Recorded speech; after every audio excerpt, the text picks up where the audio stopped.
Hello बच्चों, so let's read this question. So the question says what are the main steps in the aerobic respiration and where does it takes place?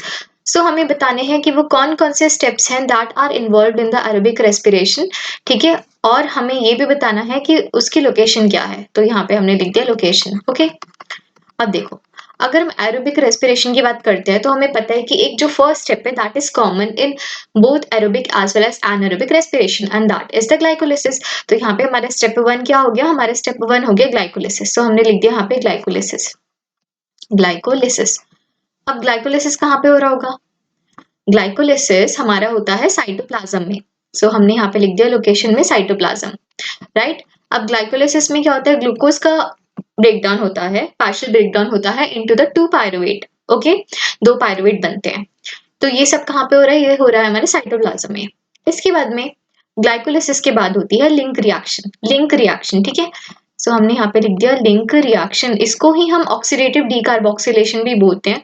और यहाँ पे क्या होता है कि जो दो पायरुवेट बने हमारे वहां पे साइटोप्लाज्म में, तो अब क्या होगा? वो दो पायरुवेट से बन जाएगा इस लिंक रिएक्शन में। जब ऑक्सीडेटिव डीकार्बोक्सिलेशन होगा उससे बन जाएगा एसिटाइल कोएंजाइम ए, राइट। जो दो पायरुवेट बने उससे बन जाएगा हमारा एसिटाइल कोएंजाइम ए, राइट। तो ये कहाँ पे लिंक रिएक्शन कहाँ पे हो रहा है? ये हमारा हो रहा है मैट्रिक्स ऑफ द माइटोकॉन्ड्रिया। मतलब जो पायरुवेट साइटोप्लाज्म में बना था अब उसे माइटोकॉन्ड्रिया की मैट्रिक्स में आना पड़ेगा। सो ये कहाँ पे हो रहा है? Matrix of the mitochondria, matrix of mitochondria. Okay, so देखो, अगर हम नेक्स्ट स्टेप की बात करें तो that is the TCA cycle, ठीक है। Tricarboxylic acid cycle, citric acid cycle या फिर क्रेब्स साइकिल भी बोल सकते हैं। सो हमने यहाँ पे लिख दिया टीसीए साइकिल। देखो, अब ये जो लिंक रिएक्शन है ना, ये एज अ लिंक एक्ट कर रहा है between the glycolysis and TCA cycle. अब जो टीसीए साइकिल है वो भी कहाँ पे हो रहा होगा? Definitely in the matrix of the mitochondria aerobic respiration है। सो ये भी कहाँ पे होता है? Matrix of mitochondria, matrix of mitochondria. Okay, अब देखो, इसके बाद अगर हम बात करें, इसके बाद क्या होगा हमारा? The electron transport system and the oxidative phosphorylation. So हमने यहाँ पे लिख दिया ऑक्सीडेटिव फॉस्फोराइलेशन, फॉस्फोराइलेशन। अब ये कहाँ पे हो रहा है? ये भी माइटोकॉन्ड्रिया में हो रहा है, बट कहाँ पे? माइटोकॉन्ड्रिया में।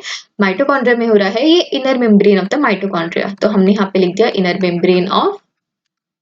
Membrane of mitochondria. Okay, so देखो, जब हम ग्लाइकोलिसिस की बात की हमने, तो हमने बोला कि जो ग्लूकोज है, ग्लूकोज का ब्रेकडाउन हुआ, ठीक है, इनटू टू पायरुवेट। फिर उसने वो कहाँ पे गया? हमारे मैट्रिक्स ऑफ माइटोकॉन्ड्रिया में, ठीक है। लिंक रिएक्शन हुई, लिंक रिएक्शन के बाद टीसीए साइकिल हुई, टीसीए के बाद ईटीएस एंड ऑक्सीडेटिव फॉस्फोराइलेशन। अब बेसिकली यहाँ पे हो क्या रहा है ईटीएस एंड ऑक्सीडेटिव फॉस्फोराइलेशन में?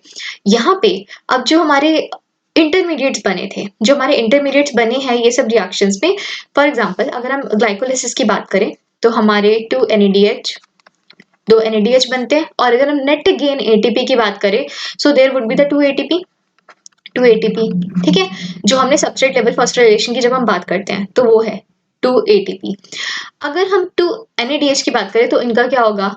अब ये जाएंगे यहाँ पे हमारी बेसिकली द ETS में, ठीक है। अब क्या होगा कि इनका हो जाएगा ऑक्सीडेशन। जब इनका ऑक्सीडेशन होगा तो अब क्या रिलीज होंगे? इलेक्ट्रॉन्स रिलीज होंगे and with the help of that there would be the production of the ATP, ठीक है। सिमिलरली अगर हम यहाँ पे लिंक रिएक्शन में भी बात करें तो यहाँ पे भी हमारे 2 NADH का फॉर्मेशन होगा। सिमिलरली अगर हम टीसीए साइकिल की बात करें या फिर ट्राई कार्बोक्सिलिक एसिड की साइकिल की बात करें, सो यहाँ पे हमारा बनते हैं, यहाँ पे हमारे डिहाइड्रेशनेशंस होते हैं। तो क्या बनता है हमारे 3 NADH, राइट। उसके अलावा हम बोल सकते हैं कि 1 FADH। उसके अलावा एक सबस्ट्रेट लेवल फॉस्फोराइलेशन जब हमारा होता है, जब एक सबस्ट्रेट लेवल फॉस्फोराइलेशन होगा हमारा, तो हमारा और क्या बनेगा? 1 GTP। सो 1 GTP, राइट। तो हमारे 3 NADH, 1 FADH2 and 1 GTP। Okay, so देखो, आपको एक और चीज याद रखनी है कि ये जो 1 NADH है that means a total of 3 ATP and 1 FADH would be equals to the 2 ATP। तो उसके अकॉर्डिंग आप कैलकुलेट कर पाओगे and there would be the total of 36 to 38 ATPs। So हमने यहाँ पे लिख दिया 36 to 38 ATPs, ठीक है। अब वो 36 क्यों हमने लिखा? ठीक है, वो अभी हम देख लेते हैं।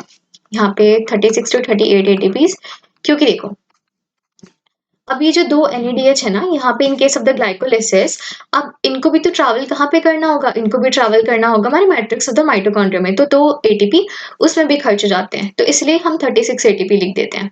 ठीक है, सो यही थी main steps in the aerobic respiration and ये रही उनकी लोकेशन। एंड यस, यहाँ पे हमारे ऑक्सीडेटिव फॉस्फोराइलेशन में हमारे basically F0 F1 ATP synthase होता है। ठीक है, so oxysomes होते हैं, so they are basically present in the inner mitochondrial membrane also. So I hope you understood it well and all the best.